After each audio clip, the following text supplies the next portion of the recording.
prosecution outlined how accounting practices fuck? of common What? discussions did not. What kind of likeness is that? If they were great artists, they'll be in a museum. Evidence today may signal at least one. I'm fucking fodder for cartoonists now.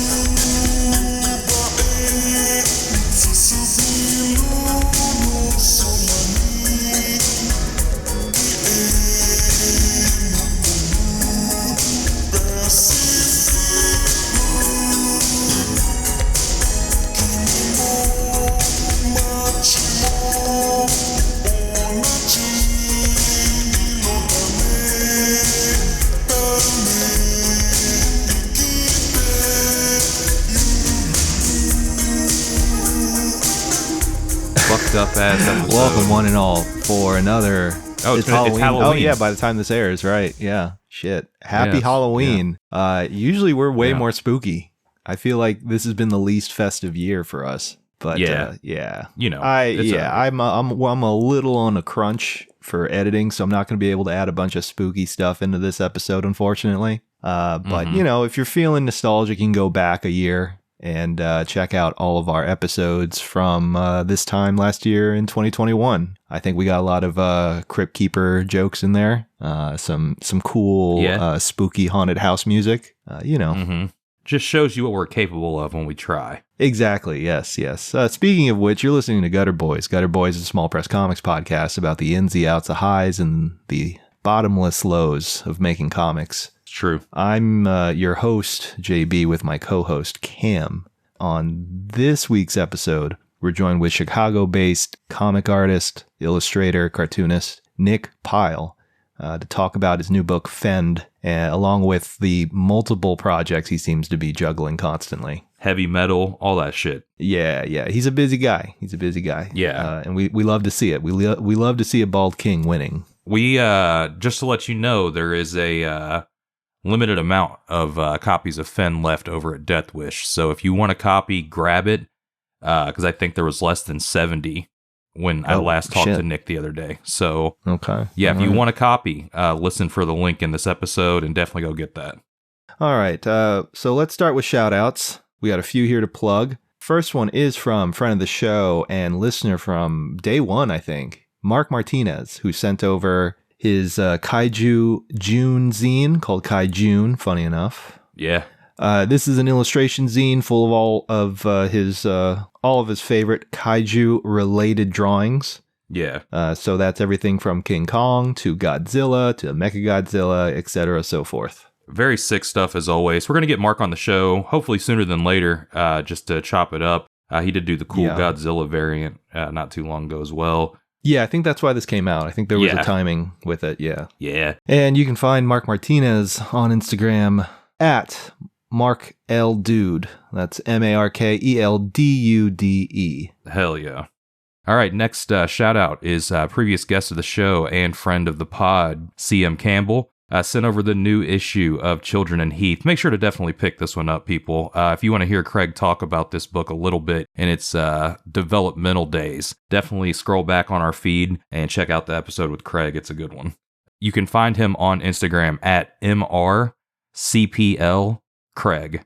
All right, next shout out is for, you guessed it, the next thrilling issue of the much beloved series Santos Sisters, with issue 2 out now. Yeah, via Floating World, which, by the way, boys, sorry to just air your laundry out here, but issue 3 has been solicited, which is great, so definitely pre-order it at your shop. But I didn't see Floating World's name on there, so wonder if they're going solo on issue 3. But it's another great issue. It's even funnier than the first. I love that the Santos Sisters are like available in every comic shop, in theory. You know, so if you definitely have a traditional comic shop near you, go get a copy of Santos Sisters 1 and 2. It's an incredible comic. Great cover price on issue 2 of $4.20 as well. Yeah, you can't beat that. Yeah.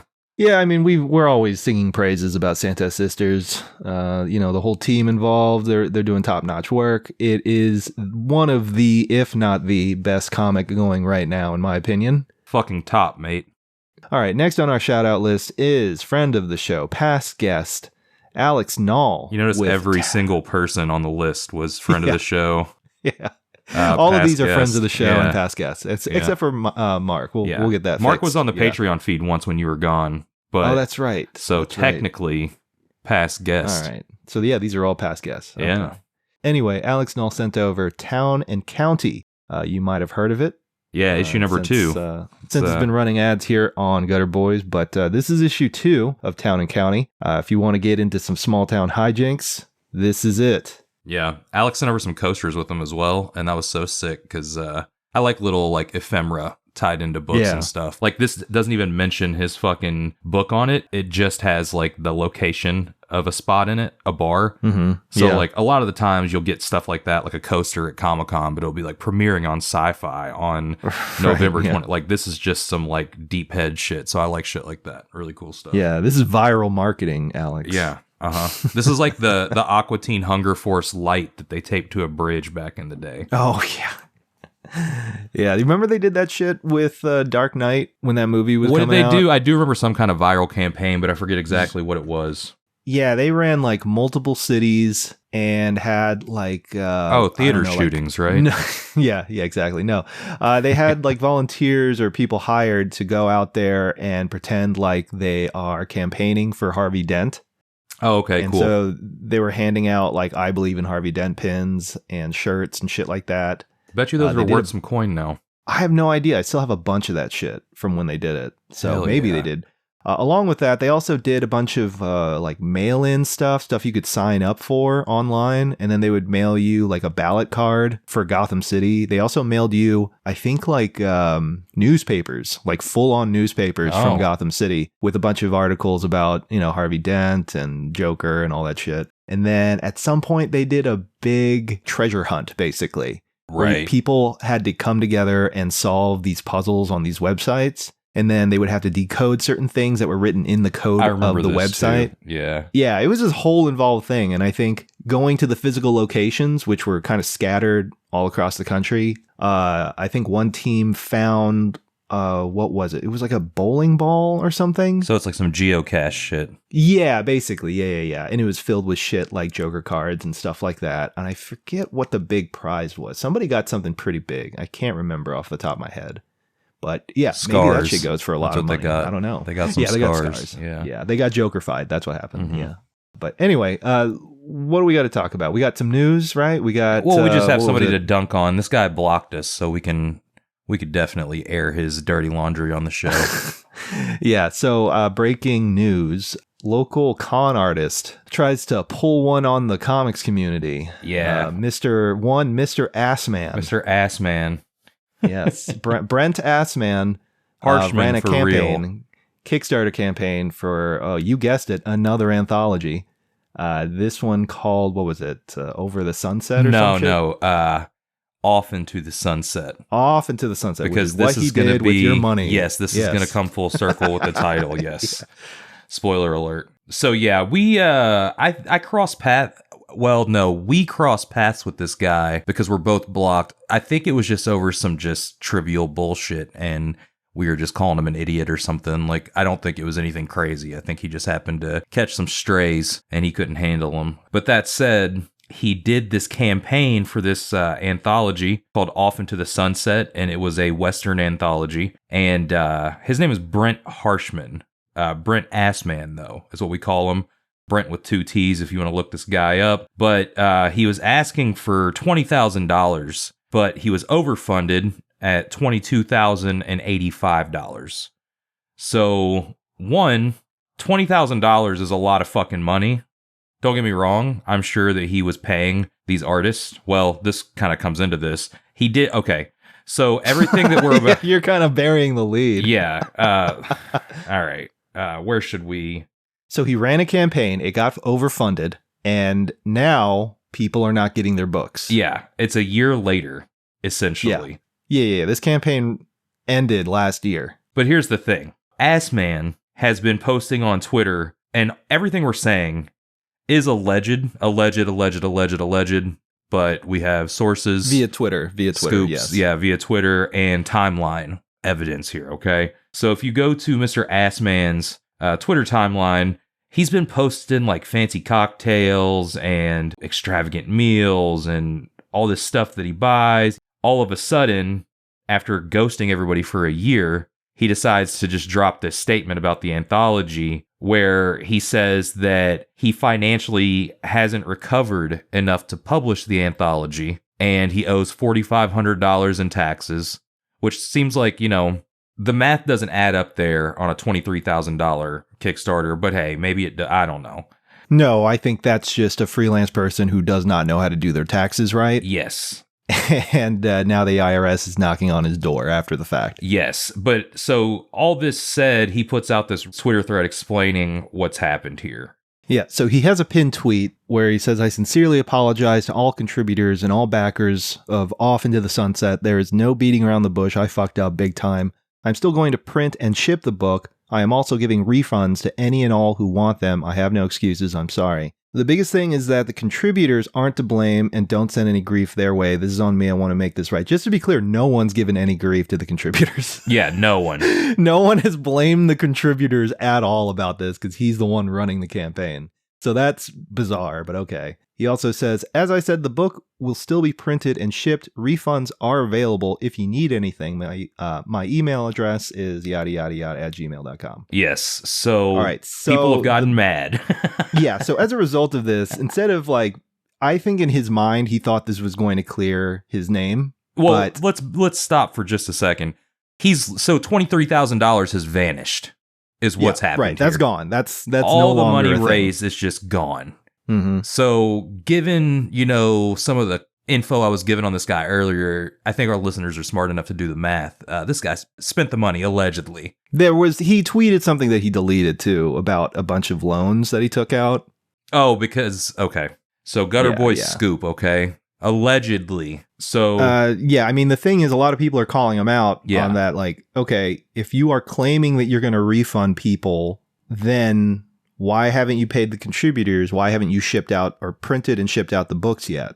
Yes, I mean, there's too many holes going on here in this guy's, his statements. Yeah. One user stated, "Hey, dude, I hope the creators that were advertised for the book but were left out of the digital copy are also getting paid for their work." He actually responded to that. Well, he responded, "They will," which means he hasn't yet. And so somebody replied, "Then pay them. It's been over a year and you've already been sitting on this money forever. It would be reasonable if you'd run out of money for shipping, but you haven't paid all the creators you commissioned and you haven't printed the book. What is the status of the money?" And he didn't answer that question. Right, yeah. One, Tony Grigori, friend of the show, was like, shit like this makes it harder for the rest of us to make our books. You should be ashamed of yourself. He replied, "I am." Dude bit the knee to Tony. Yeah. Tony replied, "Looking at your TL, it doesn't seem that way. You're going off about all kinds of bullshit until someone called you out." Yeah, exactly. Going back to, what I said about this guy just posting like that he's just living large. It's not a good look. And I did hear that, and this is all, alleged information, some of the contributors were paid. I'm guessing some of the higher profile contributors were paid. And I say higher profile, that's relative. Big air quotes. Right? Yeah, but people who would give him more grief. Yes. So some of the people were paid. Now, I have heard also that he has literally cut contributors out of the book. Right. Because he does not want to pay them now, but they did the work already. So it's like, dude, you need to pay them too. So it's just a whole shit show. I honestly don't think the book's ever going to come out. And Kickstarter does not guarantee the backers any kind of product. They're like, it's completely on the fucking... So unless they do like a class action lawsuit, this book's never going to come out. Right. And we've seen this happen in the past multiple times. I mean, people Liefeld did will... Right, yeah. People will present a project. It gets funded, sometimes overfunded. And then years go by, nothing. It works to their benefit to remain silent about it because they aren't really accountable. I mean, they are, but legally, they don't own shit. They don't owe anyone anything, which is crazy. Like, Kickstarter's entire business platform is based on this idea of, dude, trust me, bro. Yeah. It's very NFT crypto. And granted, the majority of these campaigns that do get funded, they're usually fulfilled. Yes, right? Exactly. Otherwise, Kickstarter would not be a platform. Right. So it's something that happens, but not as often as one would probably assume. But when it does happen, it is like very clearly a scam. Like, Yeah. people are clearly running what is basically a Ponzi scheme, just trying to get you to pay into something that doesn't exist and will never exist. Yeah, essentially. Yeah, exactly. But, Brent Assman, he made his bed. He's going to lay in it. I think he's going to disappear. Oh, 100%. This is I think like- he already deleted his account once, right? Yeah, he did, and he came back because people were dragging him, so I guess he wanted an official Yeah. statement on the matter. Yeah, he'll give his statement, and then watch. His ass is going to disappear again. Ramon, enemy of the show, donated like the minimum to the Kickstarter, and I've been trying to convince him to ask for the refund to see what happens for his $1 pledge. He actually gave him $1. Yeah. Damn. That's so petty. So I was like, dude, you gotta fucking get the refund, man. See what happens. Oh, fuck. See what happens. Because Yeah, Ramon so, didn't give a fuck. He was just like, No. you need this more than I do. Yeah, so rest in piss, Mr. Assman. Hopefully you didn't piss off anybody that has a very good attorney. Yeah. So And everything we said was alleged. Again, alleged. alleged according to Mr. Assman himself too. Yeah. Yeah. All right. So before we get out of here, as always, if you want to support us on Kickstarter, hang on, sorry. Yeah.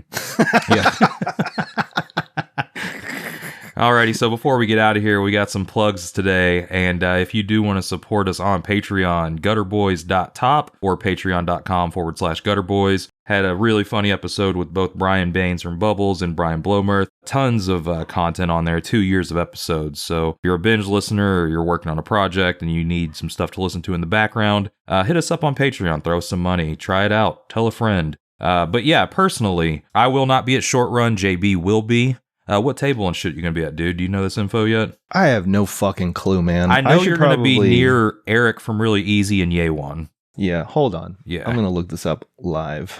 All right. Well, while JB's looking that up, speaking of Eric at Really Easy, I was holding up the issue 2 of 666. That was totally my fault that it came out so late.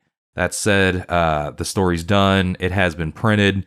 I think it's making its debut at Short Run. It's a nice Riso printed anthology. I know Caroline Cash is in there. The concept of 666 is really sick. It's 6 cartoonists, 6 panels per page, and 6 pages per strip. There's a one-word theme.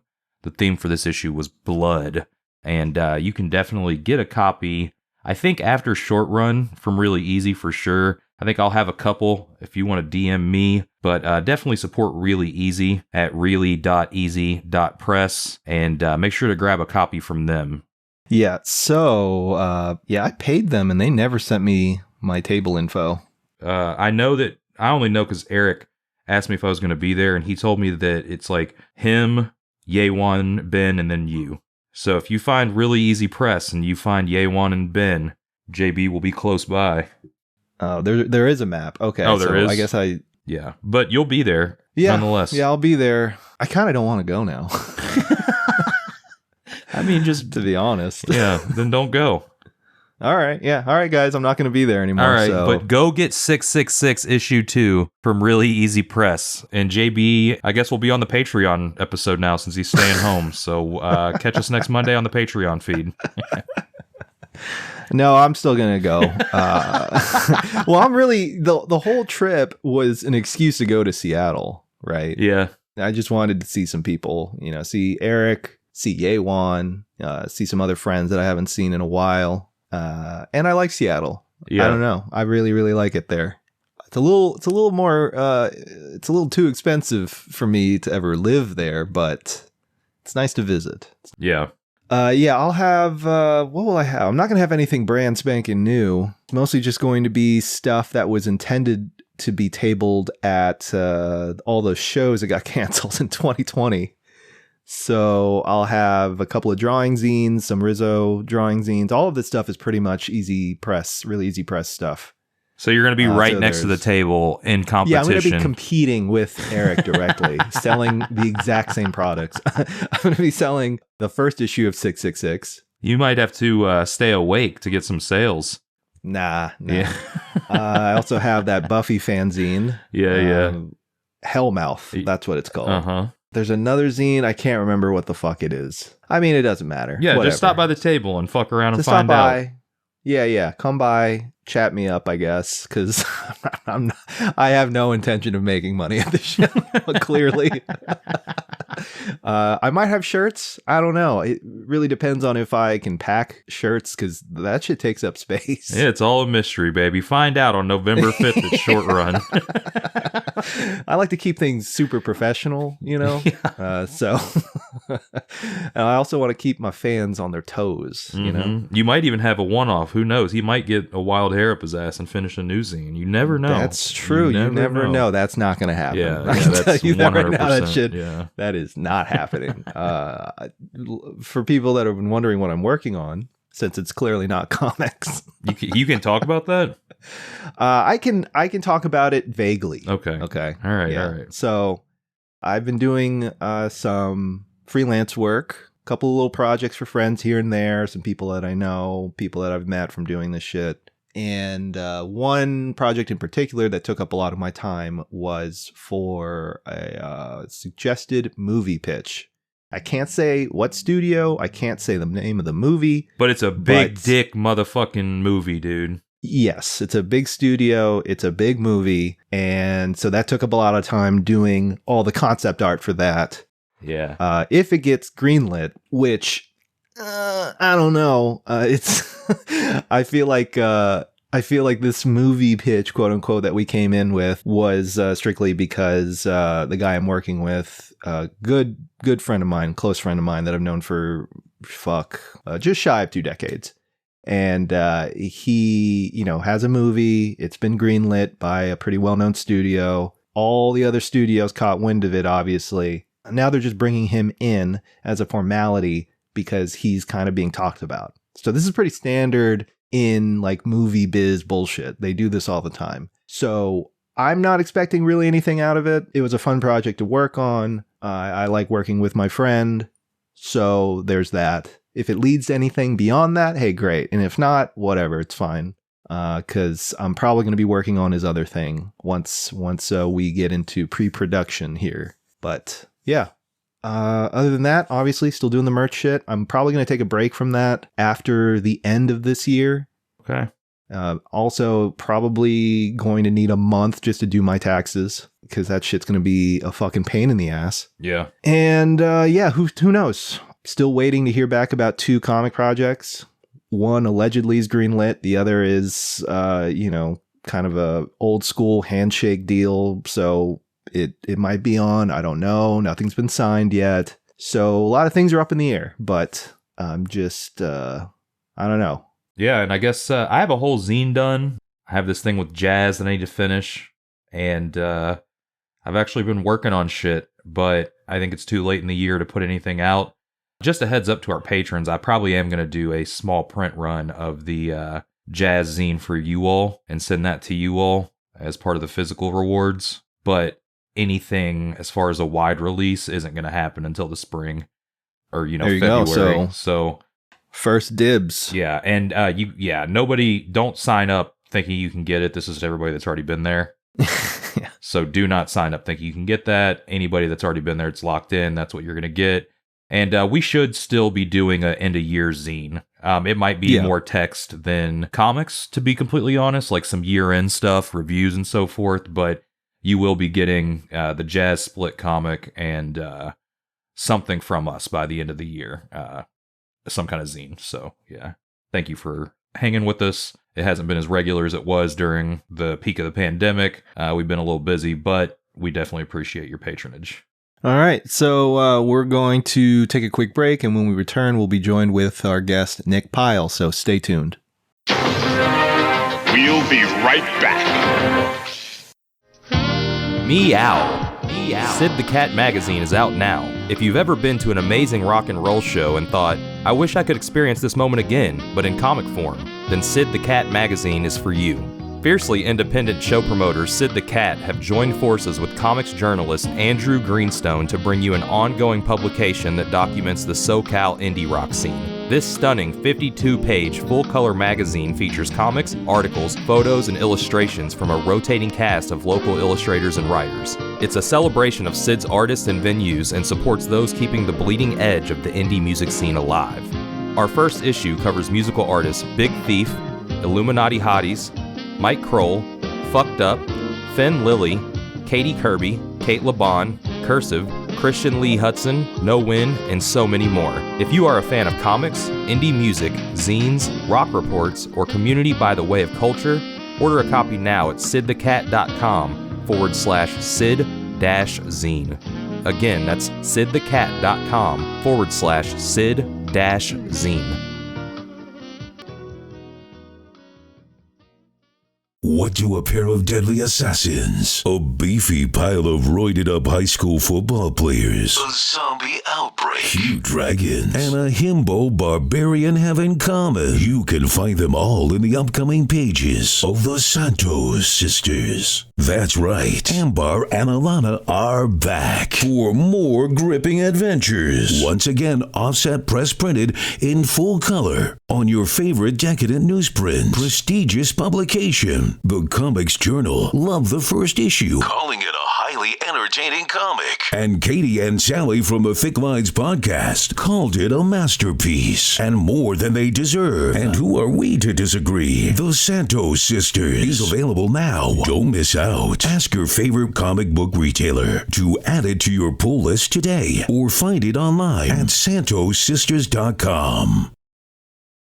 Rust Belt Review is a quarterly comics lit magazine featuring serialized and short-form comics from some of the most exciting cartoonists in the small press scene today. Volume 1 features work from Gutter alums M.S. Harkness, Audra Stang, and Caleb Orecchio, along with work by Andrew Greenstone, Sean Knickerbocker, and Juan Jose Fernandez. You can order your copy of Rust Belt Review today by going to rustbeltreview.org. Enter in promo code GUTTER to receive $2 off your order. Again, that website is rustbeltreview.org, promo code GUTTER.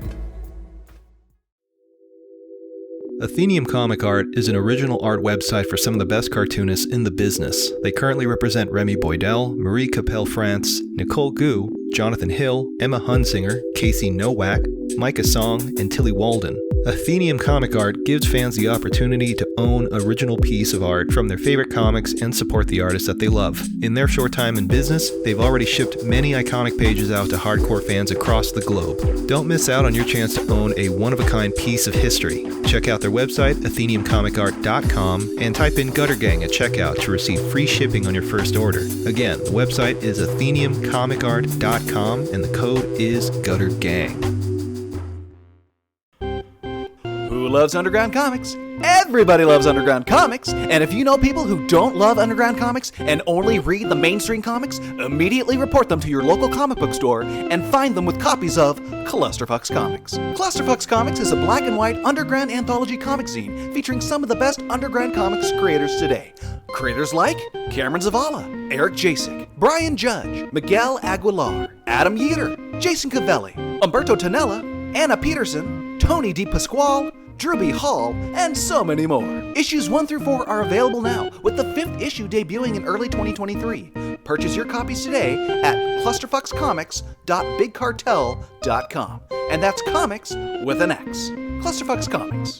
Comics you can clusterfucks with.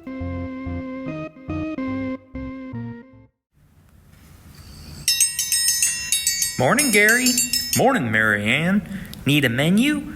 Nah, I'll just have the usual. You sure do love your eggs and coffee, Gary. Best way to start your morning, Marianne. Well, that and an issue of Town and County. What's that? Town and County is a new comic series written and drawn by cartoonist Alex Nall. He's that guy that wrote them books about teaching and that Mr. Rogers feller. Oh, he was such a nice man. The first issue is 36 pages of black and white comic stories with beautiful color covers and features 6 stories about folks in our little township here in Illinois, like Susie Barber, the house cleaner that uncovers her client's dirty laundry, if you know what I mean, and Stanley Pepper, that big feller that just lost his job and took to drinking every night at Bugs's Tavern. Well, ain't that something? Town and County is published by Ivy Terrace Press, headquartered in Chicago. Chicago? Who would want to live there? So dirty. Each issue comes with a copy of the Hometown Hero, our little town's newsletter, and it's only $8. $8? Where can I get it, Gary? You can order a copy of Town and County on the internet at storeenvy/AlexNallComics. Oh, there's your breakfast, Gary. Thanks, Mary Ann. Nothing like a cup of coffee and a good comic book. The Last Aviatrix is a post-nuclear adventure comic by independent, Los Angeles-based cartoonist Buster Cagle. The story follows Summer, our last aviatrix, who pilots the sole-surviving airplane, a nuclear-powered B-29, as she travels the ruined world finding ways to survive and help humanity while dealing with the imminent threat of the Atom-born, a rare breed of atomic wizards that want to see her out of the sky. Her mission becomes complicated when she accidentally picks up Henry, an Atom-born child who wields incredible power, and Clementine, a berserker on a quest for vengeance. Can our aviatrix survive this ruined and irradiated wasteland? Every issue can be read for free on bustercagle.com/comics. Paper copies can be ordered as well, but, you can still read it for free. If you like wizards or warplanes, go check it out.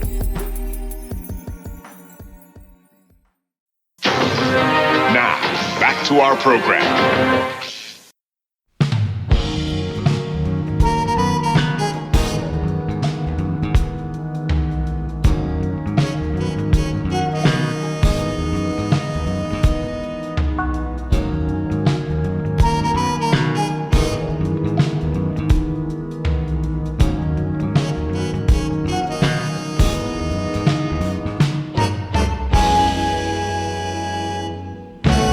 All right, and we're back from break, and we are joined with our guest for this evening, cartoonist, comic artist, illustrator, what have you, Chicago-based, Nick Pyle. What's up, Nick? Hi, how you doing, JB? Good. Thank you. Good to finally have you on the show. I feel like your name comes up. Yeah, I'm a huge fan. Yeah, we bring you up a lot. But yeah, you doing all right, dude? Doing good, somewhat. Hell yeah, somewhat. Yeah, that's the best we can do, right? Yeah, chugging along. Yeah, so you let's go ahead and get right into the nitty-gritty of things. You got a brand new book available for pre-order called Fend, right? Correct. Yeah, so I know it's is it being released through Deathwish, or do you just like use them as a distribution type front? They helped me put it together, and they're publishing it. They're acting as the total publishing entity behind it. It's incredible. They're a great company. Yeah, do they do a lot of books? Or I know they do a lot of music, but do they do a lot of books? Yeah, they do. Yeah, on top of all the Converge stuff and all the other band distro things, they put out what looks to be like a few art books a year. So it ended up being a perfect fit because they put out like photo books and things with nice, clear, crisp printing with high production values. And they know how to do it. It's all Jake Bannon. He really knows his way around a computer still. And it's been a great experience. They did everything. All I had to sit there was just say yes or no. And I loved it. And you've been using them like as your like storefront for a few years before the book, right? Correct, yeah. How'd you get linked up with them? Because, I know they're doing like the art books and stuff, but it's not a traditional, comics. I know you just kind of made your way into comics. You were doing a lot of illustration and kind of flirting with it, but you're kind of going all in on it, and we'll go, into that here shortly. But what was the decision to go with Deathwish over, a more traditional publisher? How'd you get linked up with those dudes? They reached out to me just out of the blue. I don't know if someone recommended me to them, but I got on the radar somehow, and they reached out, and the deal is really, really good and fair. And they do everything in-house. They have really nice, those inkjet t-shirt printers. So everything they can realistically reproduce anything onto a t-shirt in-house, and all their prints are done there. Most of their merch, it's just distributed from that location as well. So it's like a great little business. It's been great. Are they out of Boston? I know Converge was, I think, from Boston, right? No, they're from Connecticut. Connecticut. Okay, sorry. Yeah, so are they based out of Connecticut? Because I'm assuming Jake is running everything up there? Yeah. Okay. Converge was just in town, and I almost went, but I was like, man, I'm too old to be in the crowd at a Converge show. I can't even be in the back of the room. I can't. I would have to be a special side room with a live feed or something. I would be so scared. But I would love to do it again. But I'm such a little hothouse orchid now. What's your background with music? I kind of talked to you a little bit with Twitter. Like, were you in bands, or what's your story there? Yeah, I've been in bands, kind of like noisy, skronky, punk and metal-ish bands around Chicago for a long time, probably like around 15, 16 years or so. And I definitely played in Louisville, and I know a lot of Louisville bands.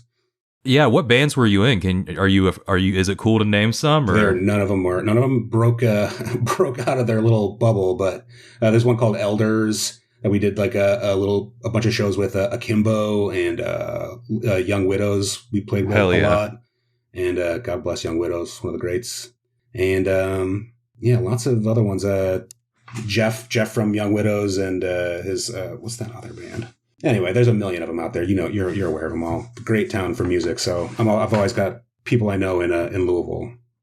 Yeah, I just saw Young Widows a couple weeks ago, and they've still got it. Oh yeah. Not that I thought they lost it or anything. I just haven't seen them in like a decade. So Me either. I was pleasantly surprised. It was pretty good. Are they doing those lights, the light things in their cabs still?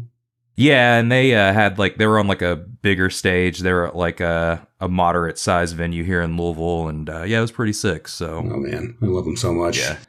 Yeah, for sure. Where are you originally from? Are you from Chicago originally? Chicagoland. Okay, so just about up in Mall Country. Gotcha. On the way to Wisconsin, about 40 minutes outside. Gotcha. Is that the suburb Chicagoland? I don't really know what that is. Oh yeah, it's a sweet burb, dude. Okay. Lots of wrestling shows there. Oh yeah, there are. Yeah. I went to a few when I was younger, and I heard a lot of people shouting like a bunch of ethnic slurs and stuff, and I stopped going after a while. Yes. Was it like WWF or like local stuff? Yeah, it was WW other letter, but they really were. It was the bloody kind. Is that the kind? Yeah.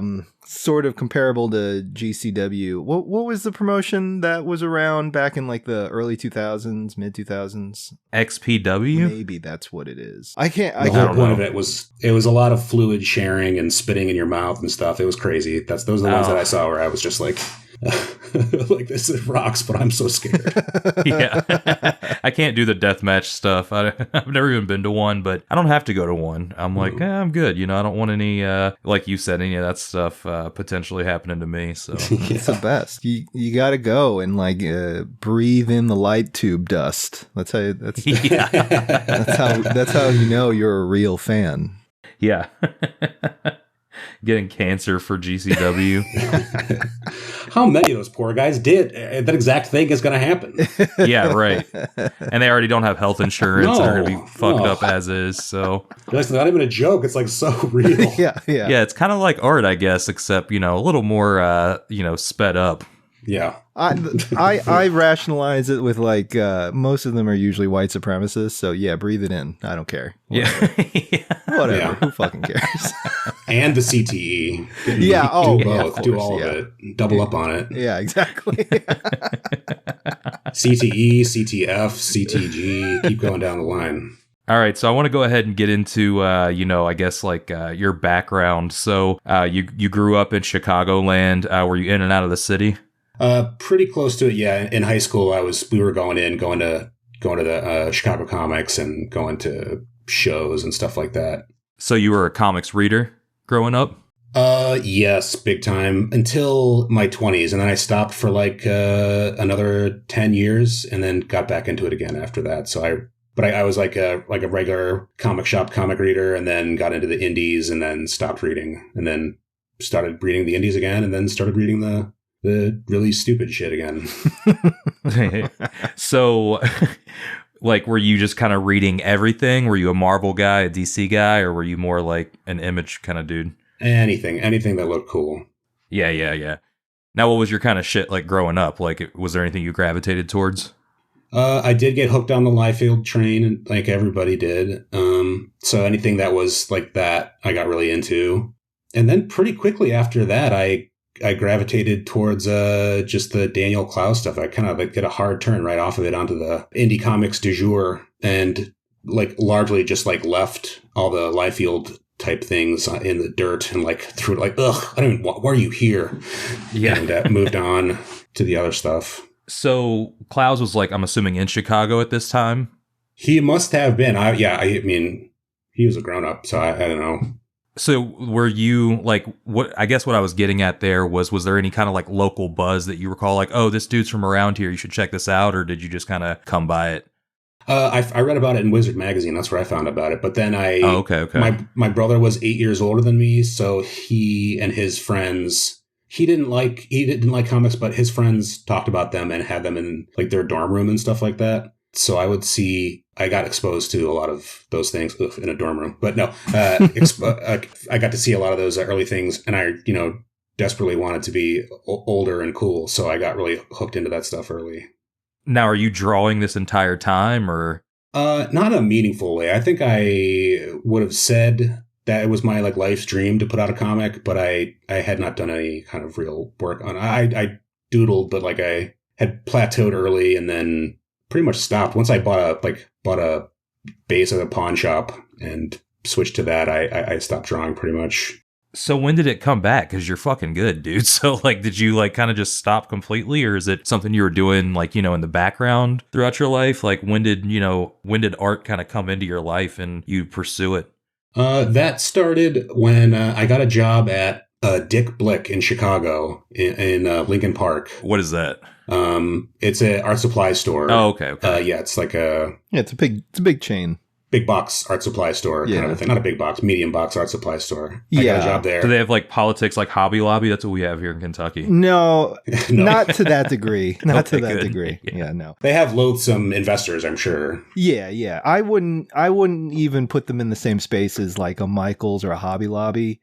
They're a little more like focused on getting the art school money. Basically, anybody that goes to art school, you are going to Blick whether you like it or not. So it's like a camp. They set up near campuses and shit. Yes, they absolutely do. And yeah, or neighborhoods where a bunch of schools are and everyone goes there. That kind of right. Yeah, is geared towards that. But I got a job there, and I met a lot of really cool people. Some of whom made comics, and I was like just very interested in seeing that. But also like a lot of other artists. And then my big coworker that really changed a lot of stuff for me was Corinne Halbert. Oh, okay. Yeah. Corinne, she was a manager there, right? This was before that. She was just I was working in the back room. I did all the shipping and receiving and stuff like that. And she was on the floor. Okay. She worked there for a while after that and did become a manager. Yeah. I gotta get Corinne on the show, actually. But that's besides the point. She hasn't been on? No, not yet. Yeah, that's surprising, actually. She's a delight. She's a very funny and delightful human being. But I ran into her one time, and we were talking about art. She was talking about what she was doing, and then she recommended to me that brush pen that everyone gets. The Pentel brush pen. The Pentel brush pen, and I got that, and I like went out that night and I went and bought one, and I started drawing. And I was in a relationship with a tattoo artist, so she was drawing all the time, and it all kind of just picked up speed really quickly. This was like 10 years ago or maybe 9 years ago. You're not drawing with any kind of regularity before a decade ago? Yeah. Damn. Okay, so what were you doing? Were you just like trying to like, mimic what you liked? How were you putting it together? Before I started doing this, I like veered hard sci-fi at a certain point. Like a really specific, if you like look at my Instagram feed, you can pinpoint the moment where I was like, oh, that robot looks sick, and I'm going to keep doing that. You can just see that exact thing. Before that, I was just kind of getting into simple single panel cartooning. I was reading Peanuts and Pogo and all these sort of like regular black and white cartooning, and kind of thinking about trying to do that. And then eventually, just for some reason, like the science fiction thing came out of nowhere. I mean, I like sci-fi stuff, but I'm not like a dork. Hell yeah. I'm cool with it. Definitely. Yeah, I mean, the sci-fi element is there. I always got like a very strong Kirby aesthetic from a lot of those early drawings. Especially, there was a lot of crackle, the classic Kirby crackle. There's still a lot of crackle. I was just drawing crackle this very evening. Just drawing all kinds of dots. Give me the dots. Yeah, it's fun to do. Yeah. There's something very satisfying about it. Are you able to zone out and really just bliss out drawing dots? I can do it pretty well now. I kind of focus on just how to get more dots onto this thing so I can turn my brain off, for the love of God. Yeah, I'd much rather do dots than thousands of lines. I'll say that much. Amen. Especially straight lines. Like, fuck that. That's going to drive me up a wall. I'm no longer using. I think having a ruler is weakness. So you're freehanding all your straight lines? I'm sure I truly I'll use it a little bit when I have to draw something like otherworldly, like where it's got to be straight or else it for a reason or something. But I've given up on that. All my rulers, they leave like a black smudge on my finger and it's a mess. So I'd rather just wing it and hope for the best. Hell yeah. Yeah, Well, no, I that's can't fair. tell looking at it. It looks, immaculate. So yeah, Thanks. congratulations on that for real. That's Just go fast. If you want to do a straight line, right. just go Yeah. zip. Yep. One stroke as fast as you can. It'll read straight even if it's not. Yeah. So your first comic that you're releasing is this Fend book. And you recently, I say recently, but I guess it's the past couple of years, kind of transitioned into wanting to make comics as opposed to just like doing like illustration and, printmaking and so forth. So what did you just finally feel the confidence? You were just like, hey, I'm going to finally make a book. What made you feel like it was time to jump over and do a comic? I had the idea finally that I was like, oh, I think I can probably just do one of these. And I tried to do like my first one without having done any kind of really like a ton of reading or absorbing of comics or becoming like super literate in comics. I like sort of just winged it and it came out. It looked like dog shit. It didn't make any sense. And it was like very frustrating and sad. And then I decided like, I don't have to make whole comics. I can just make pages that look like them. And then I started like being like, well, this is just kind of like making a painting with 4 sub paintings in it and like making, or rather not a painting, an illustration that has 4 on one page and they can be read in a link. I had to kind of twist it in my mind a little bit for it to make sense. And then once I started doing that, I started making these test pages, like just a nonsense thing, just some stuff happening in a comics and just seeing like, what would it look like when a finished page was done? Especially with I had an established style, like the chrome and the dots and all the lines and whatnot. I had to figure out a way to keep that, but also make it be clear enough to read. Right. Which ended up being so hard because my drawings are so confusing sometimes. And I don't do a lot of like prep work or like thumbnailing. Planning and thumbnailing. That's right. I don't do a lot of that. And I just slowly kind of developed a list of rules that allowed me to tell a complete story. It took a million tries. I have like 30 of those fake comic pages, and I have like 4 like abortive attempts at simple comic stories that didn't like that. I got like 5 pages in, and then 6 pages in, and then before I quit, and then 10, and then finally I was able to shit out something that made sense, and then I felt like I was a little bit off to the races after I finally finished one thing, So you mentioned how, you don't do a lot of thumbnailing and whatnot. Like, so even with the latest book, there wasn't a lot of prep going on. You were kind of just winging it. You kind of knew what you were going to do, I'm assuming, but you were kind of just winging it, getting through it. To get through it, I went page to page, and I guess the thumbnail was the entire thing because I would just start drawing on the thing. Yeah. And if it looked like shit, I would just get a new piece of paper and start it over. But after a while, I got to the point where I was like, oh, I have like 6 pages in a row where I can tell what everything is happening. It was definitely like an accumulated skill. I don't know if that answers your question. I hope so. Well, you're completely analog as well, right? Like you're all no digital really, right? I have a little. The comic I sent you guys for your other thing, was digitally colored, and I do like digital color, and they're totally useful. And I apply all my screen tones and stuff digitally. They're just all I just buy old screen tone and scan it, and then you can use it a million times. See, okay, I was looking at the piece you sent us, and I noticed like the backgrounds and whatnot, but I guess that's scanned in screen tone. I thought it was real, so good job on the Fend comic. On the Fend comic, it's real. Okay, I did use real screen tone on the Fend comic just because I wanted the verisimilitude. But I like to use I want to get better at using a computer where you can't really see the computer as much and just see like the pure color. Yeah, which is all I really want. Like it fades and all that stuff. I really don't want to have that. So you want to start moving more digital as opposed to staying in like this analog world?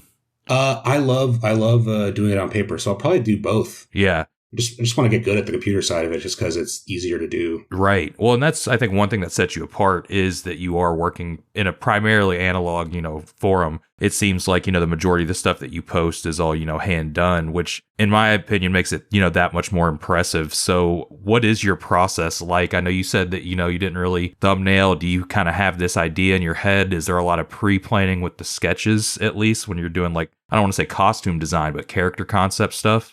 The costume design, the character concept work is the thing I spend the most time on. The backgrounds of every story so far that I've done, and I've done a couple more since Fend, they are utterly spare. Like Carrier Bag, the one I'm doing now on Instagram is like the part of the story I'm now, they're in a white void. There's absolutely nothing. There's no visual input except for like one little thing in the background just to kind of center, occasionally kind of get a glimpse of something in the background just to remind you of the person, the reader, of where they are. Right. But I cannot be bothered with drawing a table or a lamp or other people, or I don't care. Yeah, I mean, I definitely shy away from backgrounds, so I totally vibe with that 100%. I fucking hate that shit. And I think that you can get away with not using them as a stylistic choice, something that, you know, you seem to do very well. Now, with Fend, when did you start working on this? I did that last year. I did it about 6 months. Okay. And were you working on it every day? Was it something you were kind of putting down and coming back to? I was putting it down and coming back to it. I still have a day job, so it was mostly a nights and weekends thing. Gotcha. Is your day job like art related or nah? No. Okay. It's just a regular old tippity tip tap job. Hell yeah. So do you set like a daily kind of schedule to, you know, get some drawing done, or do you kind of just do it on a weekends only type deal? It is my total pleasure to do all the time. It's so fun. I still get a huge kick out of it. I do it pretty much. I mean, I have a sketchbook with me at all times. I'm always kind of chipping away at something, but I love it. It's my main hobby, maybe next to like cooking dinner. So it's not like a thing I need to squeeze in. It's like the only thing I really do. Okay. Maybe learning Soundgarden songs on a guitar is the other thing, but hell yeah. Yeah, I know it's pretty cool, but okay. Going back to bands, was Race Trader based out of Chicago, or am I just making that up? That was the band with the guy from Fall Out Boy. Fall Out Boy. Yeah, they were. I never saw them. My friends saw that. I did not see. I was not curious about a band called Race Trader, even though I knew it was like a. I just. God bless them, though. What kind of bands were you seeing? Like, were you going to like local shows? Were you just catching touring acts? I was going to see Shellac. Hell yeah. I was going to see Traders. I was going to see... But not Race Trader. No. God, no. Yeah, mostly like the kind of like amphetamine reptile style noise rock bands. I loved that stuff. Like Biggin and God, my brain's pudding right now, but like anything that was like clanky and had like an aluminum neck guitar. I love that stuff, and I still do. Are there any like new bands that you're into? I'm always like looking for like new bands that kind of capture that old feel, which makes me feel old as fuck. But are there any like new bands that you're listening to with that kind of like vibe? New, maybe not new, but you guys listen to the band Pyle, right? No. Pile? No, I've heard of a band called Chat Pile, but not Pyle. Chat Pile's, yeah, that's another thing. Pyle is one of my favorite bands. They're from Boston. They're just a really good, kind of hard. It's one of those bands you can't describe it without making it sound like shit. But I really recommend Pyle to anybody. Kind of noisy stuff. Likes it.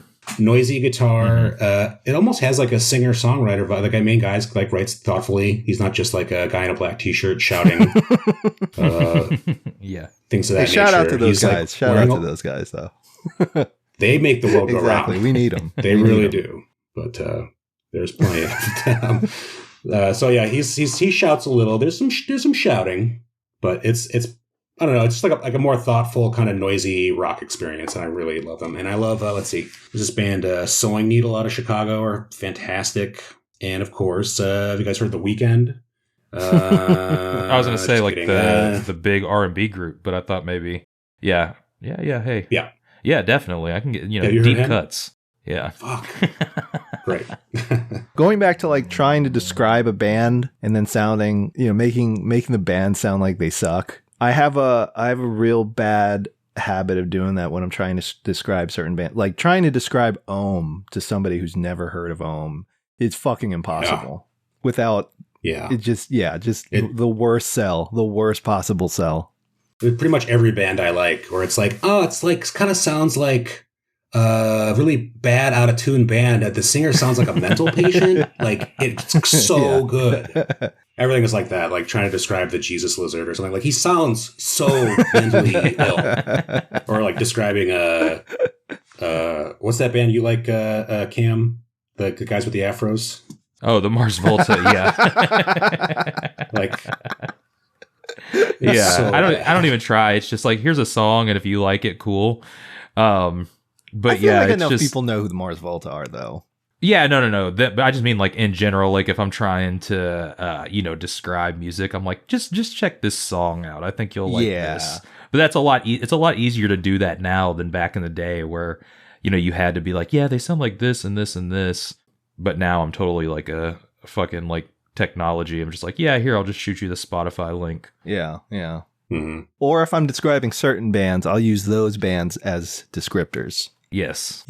Like if anybody asks me what Bell Witch sounds like, I'm like, they kind of sound sort of like Ohm. And then the next question is, what does Ohm sound like? And I'm like, I don't know. Stop talking to me. Yeah. That's the right answer. Like they're trying to trick you into like. Yeah, no, 100%. That's a you, trap. whatever Right. like. Yeah. Yeah. Don't fall for that one. Are you playing with any bands right now, Nick, or nah? No, I do have a little thing I knew around with some friends, but I was in bands multiple times a week, multiple bands for a long time. And then once my drawing picked up a little steam on Instagram, the algorithm controlled me into stopping playing music for like a long time, because I just started like posting and getting involved in that stuff on there and then getting work out of that. And but now that I'm kind of up and running again, I miss shouting and screaming into a microphone. So I'm going to get back to it. So it's interesting you mentioned that. So for, a while, the drawing was scratching the same itch, or was it just kind of, occupying it and occupying your time enough in a productive enough way to where you were just like, I don't need to do that right now?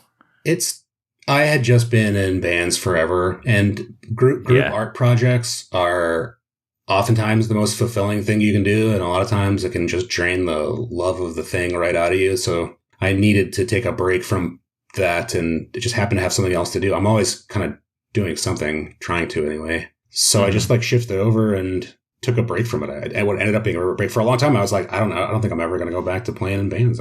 It's so much easier to get things done when it's just one person. It's just kind of on me to finish stuff. That's the part that sucks real bad. So you said, you were it took off on Instagram, and you were, quote unquote dictated by the algorithm. So were you just like playing the hashtag game? Because it did seem like, I was seeing your shit everywhere, and I was like, oh, this shit's really cool. Like, what exactly happened there? Did you just like get shared on a viral account? The hashtag thing, I guess, possibly doesn't. I still don't know. It's still kind of like a mystery to me. I refuse to learn too much about the algorithm and how to make it happy. Yeah. I feel like it just don't be beholden to it if you can help it. Do you feel like you're like still doing all right now? I feel like for the Instagram's just been so crazy lately. Oh no, I'm way down, but it's fine. Yeah. Right, I'm gonna try and get like a newsletter going, and then maybe I can stop using Instagram so much. But we'll see. It's gonna crap out sooner or later. Mm-hmm. When you draw, are you somebody that listens to music or no? Yeah, I have my little super high capacity MP3 player that's filled with like 80 gazillion songs, and I just kind of put it on shuffle for hours at a time. It's beautiful. Nice. You still have all your vinyl? Because I know being in this, the scene that you were in, a lot of that shit was on vinyl only. No, a lot of it I lost in a catastrophic basement flood. Damn. It ended up being a bit of a, it's a mix. But once you guys collect stuff, after a while, it's just be overwhelming. Yeah, a yoke around your neck after a while. Yeah. If I had my camera on, you could see it's like I have a huge amount of books that I'm just like, I just would just burn the building down. Is that what you're collecting right now? Comics, books? During the pandemic, I got into the. I always knew that comics were cheap, and that on the resale market, the used bookstore stuff like that, they are so cheap. And so I bought a ton of comics and primarily graphic novels and books and so on like halfpricebooks.com or doing like drop-off service from like local used book places and so on. And I really amassed a remarkably upsettingly large collection of that stuff now. Just to read, I really wanted to have a big base of knowledge, I think. I realized there were so many ways to solve different drawing problems, and many of them had already been solved by so many different artists that I may as well just have those answers like at the ready. And I've always been kind of a collecty type person, so that just was perfect for me. What else are you collecting? Anything else? Right now, it's just books and, of course, Bibles. But no, mostly just like regular art books, graphic novels. Are you collecting Bibles for real? No. Oh, okay. Hey, Sorry. No, we do, collectors, we collect weird shit sometimes, so I didn't know. You never know. Possibly collected. Maybe you have like the Dead Sea Scroll. Yeah. Bidding on that on eBay. Yeah. The Rosetta Stone. Like, I have an authentic chunk of the stone, dude. So before we do get into listener questions on the back end of the show, I do want to, just talk a little bit more about Fend. It is your first long-form project, 60 pages. I haven't seen it in real life, but it looks like it might be like European album size. Is that right? That is correct. Yeah, it's nice and big. Yeah, hardcover? Yeah, hardcover. Yeah, this pre-order is all hardcover, and then after that, we're going to do a round of soft boys. Oh, okay. And were you in heavy metal, I feel like, or did you do some stuff for them? I got interviewed in Heavy Metal Magazine. Okay. Did they put some of your drawings in there? They did. They put a bunch in, and I got one of their variant covers too. It was pretty incredible. Okay, it was I was gonna say, I feel like I have something around here with your art on it. That was heavy metal related. How did you get linked up with that? Was that Morrison doing that at the time? No, who was it? It was the editor. It was the editor in chief. DM'd me in Instagram, and then asked me if I want to do a cover, and then pretty quickly escalated to doing an interview and a little gallery showcase in there. Hell yeah. I feel like your work is a good fit for like a modern heavy metal. So I thought it was a really nice marriage of style and their ethos and what they try to present normally. Yeah. I've been ripping them off for years. It makes perfect sense that I would be in there. Hell yeah. But yeah, going back to Fend, you mentioned that you were kind of working it out as it came to you, no really, thumbnailing or anything. So what is your story? What does your writing process look like? Is that all internal in your head, or, when you're actually like, okay, this is going to be, the beginning, middle, and end of the comic? If you're kind of working it out on the page, do you kind of know where you're going, or are you figuring that out as well on the fly? There's nothing concrete like thinking beforehand. I don't do. The only thing I'm thinking beforehand is like I know I want to have certain kinds of moments, or like I want to be able to I want to draw like an incredibly huge centerpiece punching scene, like a punch that is just an insane amount of shit flying everywhere, and it just the person who gets punched has a really bad day.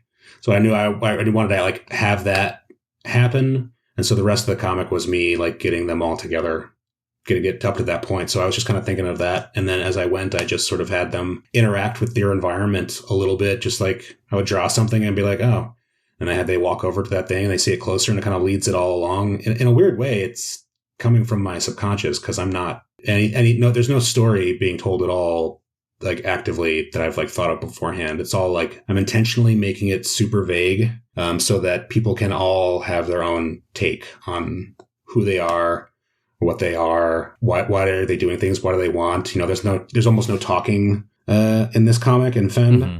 So there's maybe just like 2 sentences are uttered in the entire thing. So the rest of it, what I wanted people to wonder are, who is the villain, who are the good people and who are the bad people, and why are the people that you think are good, are they good? Are they really?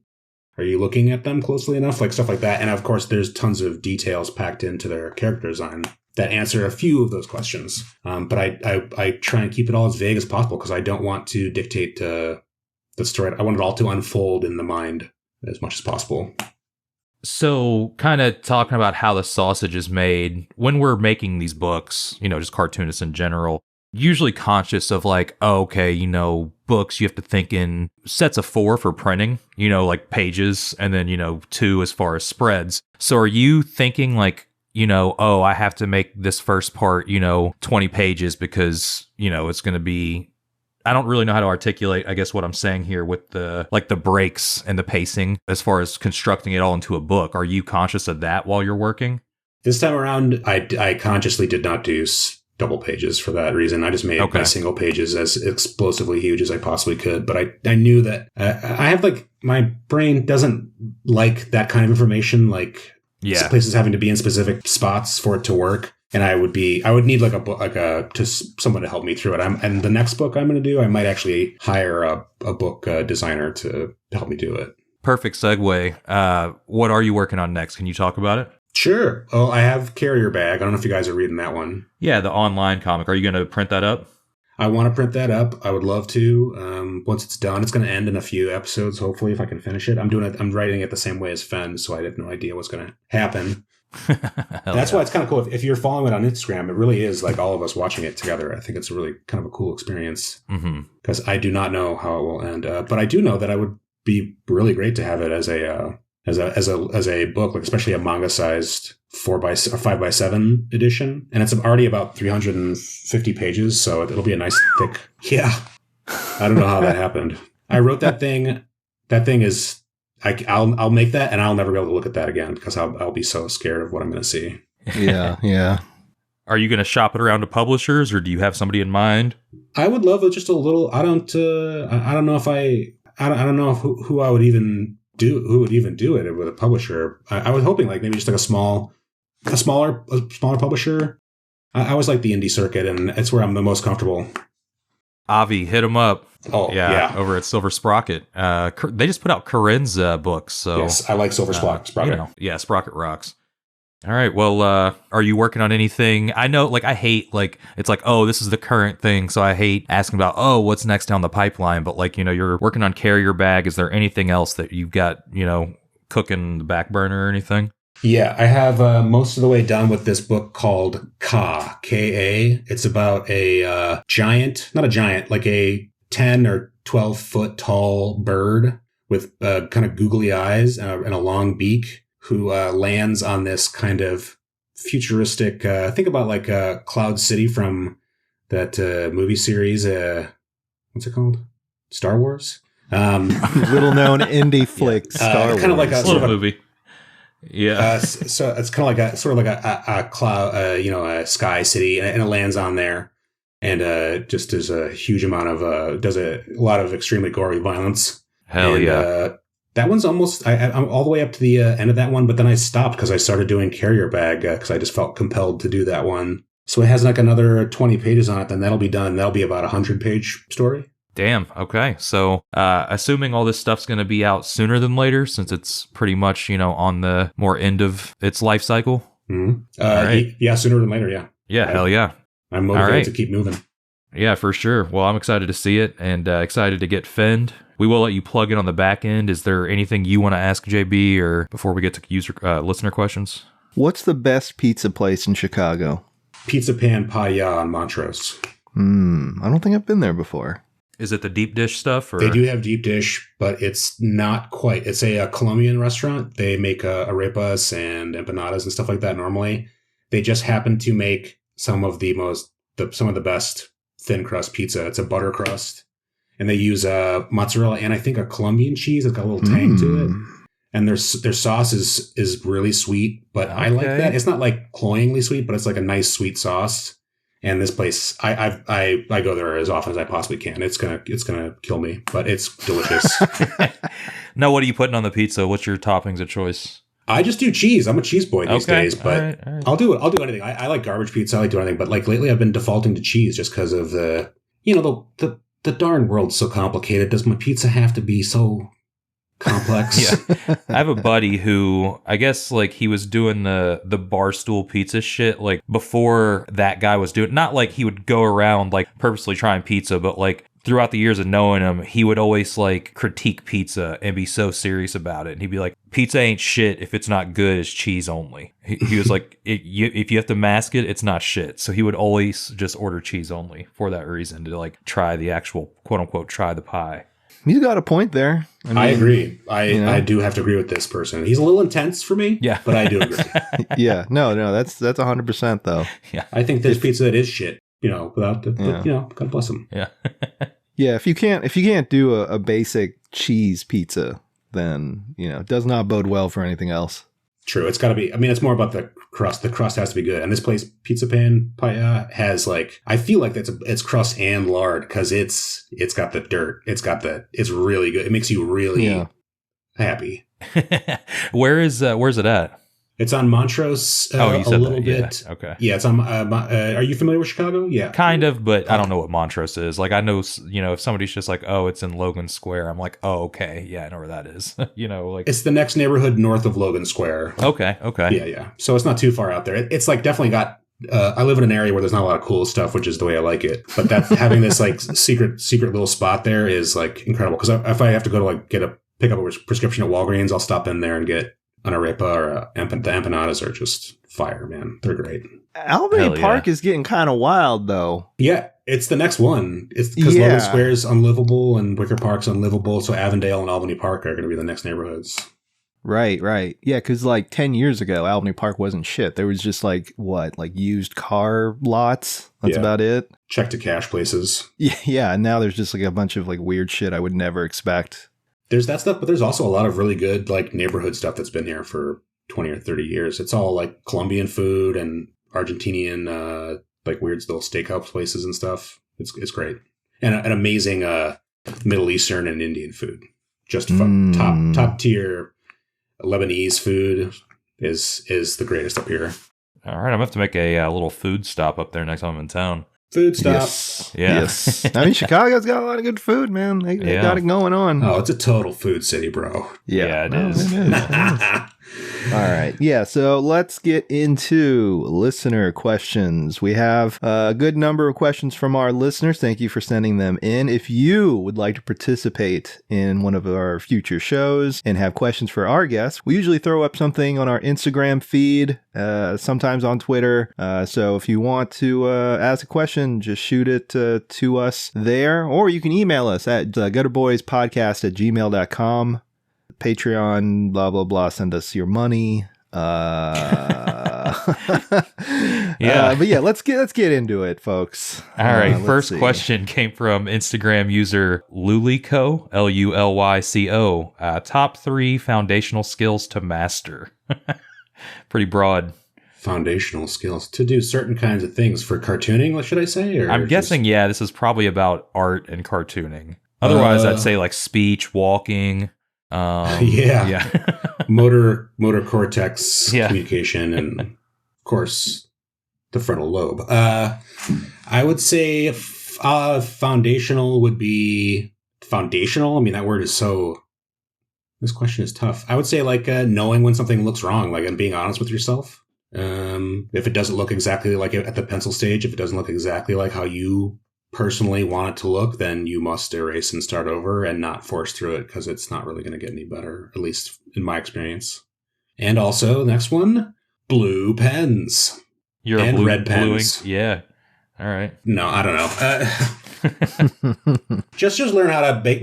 Just don't go to your inks. If you're going to be doing inky cartooning stuff like that, just make sure the pencils look as tight as exactly how you want them to look. And if they don't look, keep carving away at it until the pencil runs through the paper or whatever and start again. Hell yeah. Okay, next question is from Instagram user Rye the Human. They ask, are there plans for Carrier Bag to be printed as a hardcover? We love Rye. Rye's a nice guy. I would love to do that. Just have to find the right person, but I would totally love to do it. I like the idea of publishing. I don't want to become someone who does it too much. Maybe once every couple of years I'll put something out, or maybe I don't know. I don't want to flood the world with unnecessary books. But as long as it's something that like it seems like people want it, I will definitely do it. But it's looking like a lot of my stuff is going to be online. I don't know. I think maybe the next one I might do a Patreon comic where you just like literally just follow that, or if I do the newsletter thing. That's one thing I want to talk to you guys is like, are newsletter comics a thing? A weekly newsletter comic? Is that a... People are kind of doing the Substack thing, but I think the actual like Substack ship has sailed. Yes, it seems like the company is bad. Yeah, but that said, I mean, it is a good way to directly correspond with your fan base, and that is something that you can do via Patreon in the sense of you can update it, and there's filters where posts go to certain tiers and so forth. Yeah. But, I mean, it's not anything as far as like sending them out. I've never done it, so I don't have any, actual examples of it working or not. But I think if you've got a fan base that are willing to sign up for it, why not? Maybe I would. I don't know. Definitely, Substack seems like it's like a gross venture capitalist scheme of some kind, and it's going to fail pretty miserably. But people that do a good job, I say Ben Sears does a good job where he gets to pimps out his stuff that's coming out. And he also puts in like new things, and that system seems to work pretty well for the newsletter style. The only problem with newsletters is you don't have that ambient growth from people finding it. Right.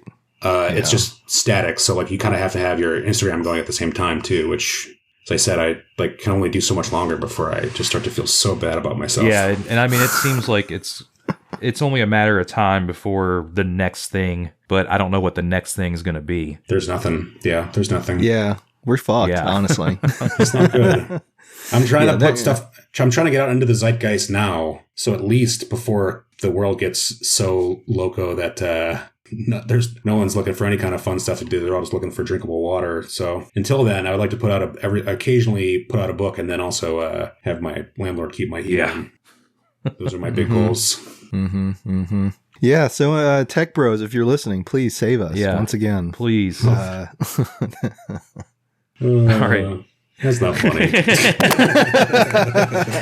All right, next question came from a friend of the show, David Caldwell. David asked, what inspires Nick's use of color? Are you using Copic? The use of the color, all the colors I use are they're all Copic markers. Okay. So I was able to match the colors I use to the original color palettes of the old comics that I really like, the old silver and golden age printing rainbow. So I've got a processed blue and I got the canary yellow, all the stuff that they really use. So that's really what it is.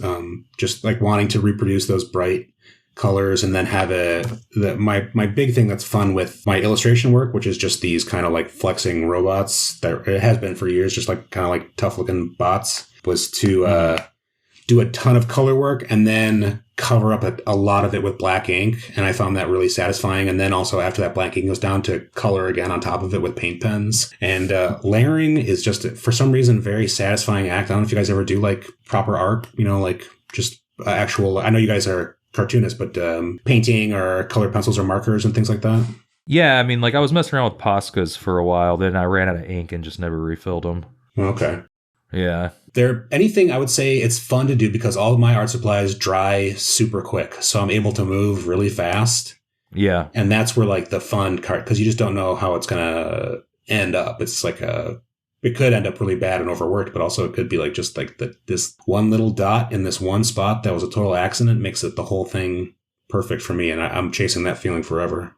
Those happy accidents. Yeah, I love that stuff. Yeah. Hell yeah. Next question is from Instagram user Luca.Suarez77.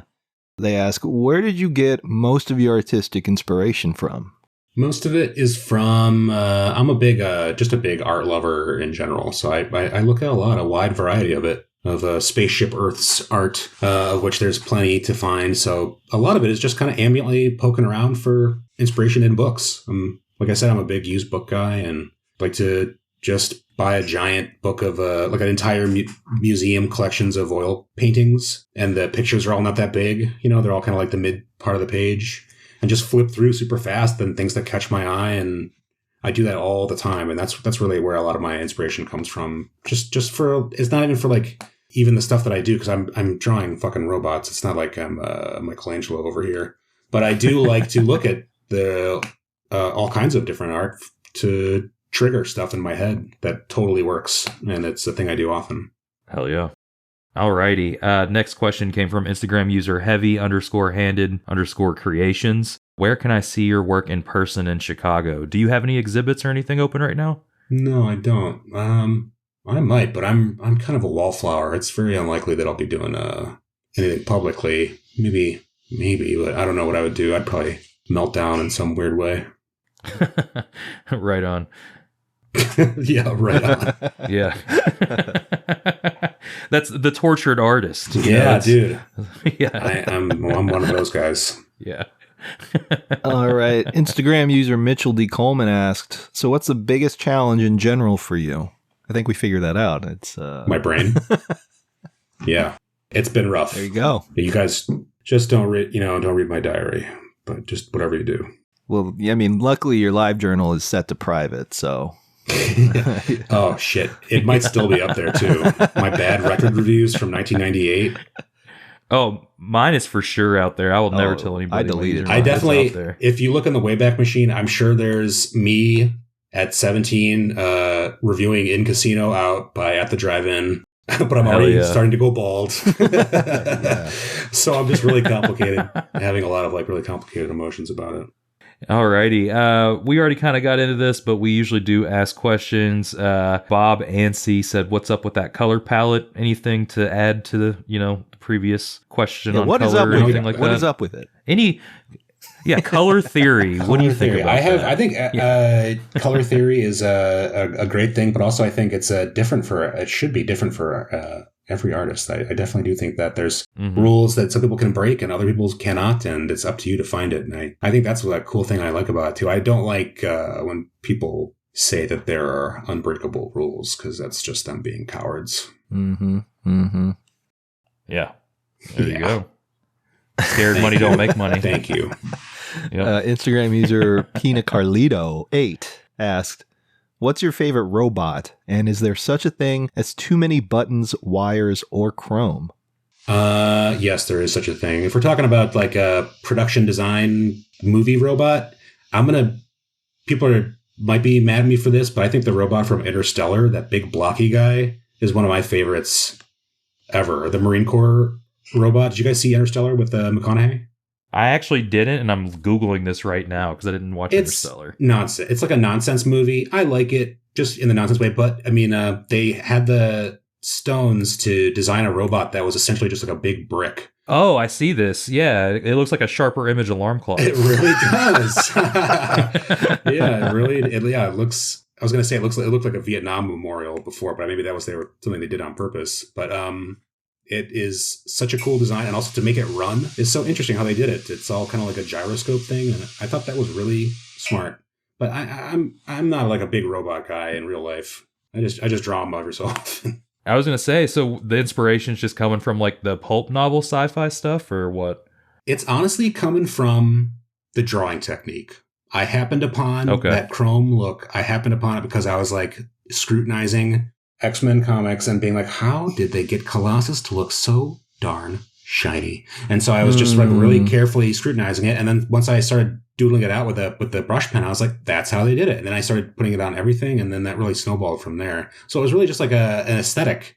And then eventually I found the paint pen. So that's just like the dots. It all kind of made sense. And then I liked drawing things that had a lot in common with concept art, which I do like a great deal from movies. But could never, ever in 1,000 years be used as concept art, which is definitely what I want. I would rather just be an artist than not ruin my life drawing pictures for executives to say no to or whatever. Yeah.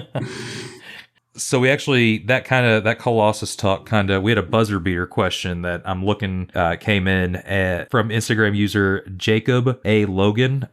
Last question here. Favorite comic inspirations? Any other comics that maybe even current stuff you're reading that you're really digging on? I'm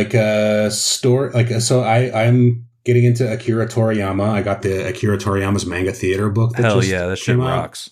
Oh my God. It is such a breath of like fresh summer air right in your face when you open that thing. It's incredible. Dude, the shit's like 40, 50 years old at this point, but the way he drew vehicles, it's still so great. Like, yeah, timeless. It looks old and new rocks. At the same time. Exactly, timeless. It's so satisfying to read. So like that for sure.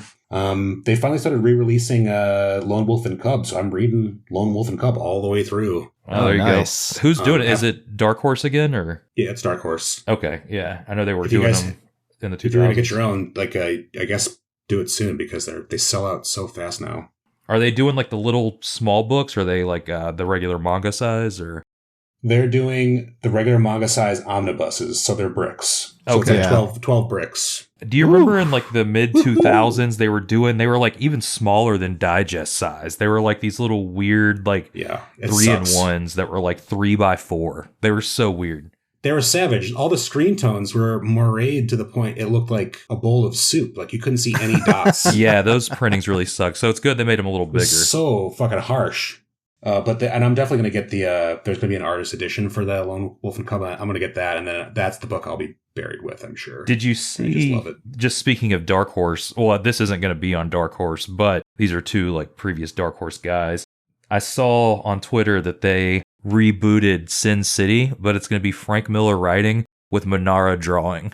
Oh, that could be. I'm going to check it out. That could go either way. Yeah, I'm going to check it out for sure. But like you said, either way. Frank has lost a little bit of touch with the world we live in now. Yeah. So I'm just worried about, even though he seems to be he'll step on his dick and then he seems to apologize and like he seems to want to apologize, but he apologizes with like that Stop Asian Hate drawing of the samurai. Yeah.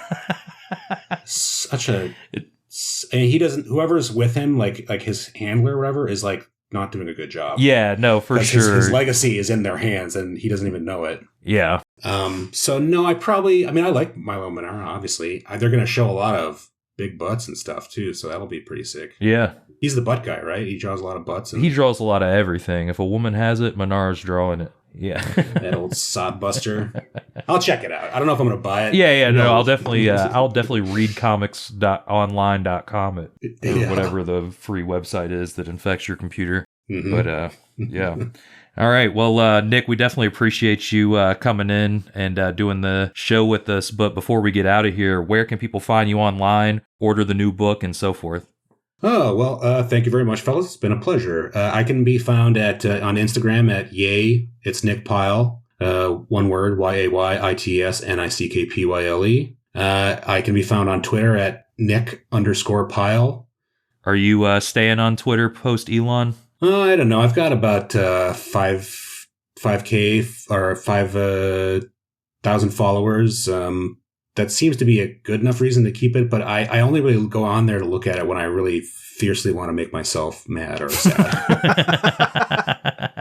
So I'm trying so hard not to go on there as much because it's just such a turd-filled gutter. Yeah. I mean, that's why you got to change your perspective. You just have to put more turds in the gutter. And yeah. I'm not a shitpost. I can't do. I'm too much of a sweetie pie to shitpost. I can't really bring myself to do it. Fair. Yeah. But maybe someday I'll be. I'm on the shitposter to Pipeline or whatever.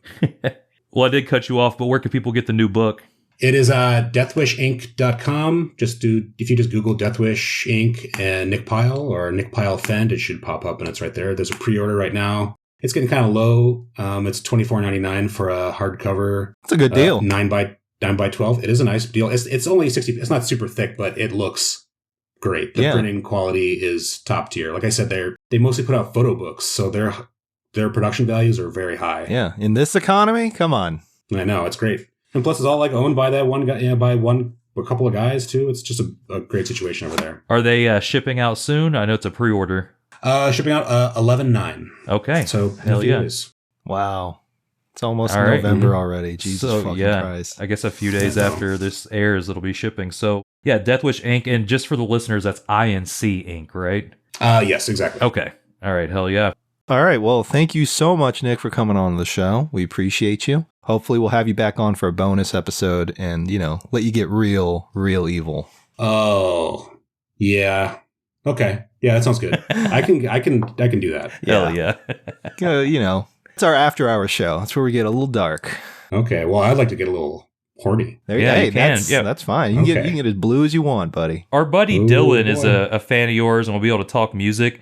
And he works for Brazzers, so maybe we'll do like a sex comics Patreon episode with you two. No, I don't want to do that. I like Dylan though; he's a great follow. But he works for Brazzers. Yeah, he does storyboarding for them and comes up with stuff. So kind of comics related. Yeah, dude, that fucking rules. Yeah. That is the coolest thing I've ever a storyboarder for Brazzers. Okay, so in this scene, the penis goes into the vagina. So can you lay that out for me, Dill? No, but he comes up with like cool shit. I don't know if I could talk about what he comes up with, but like the plotting and shit, he comes up with that. Yeah. He's good about that. That is good work if you can get it. Yeah, for real. Yeah. Yeah. Wow. All right. Well, thanks again, Nick. And listeners, stay gutter. I used to think there was just one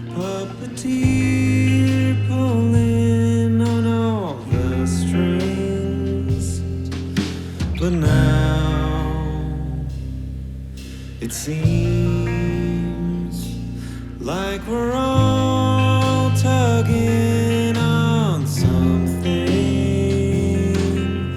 in one big old tangled mess. I feel some hair that's hanging off of me. It's not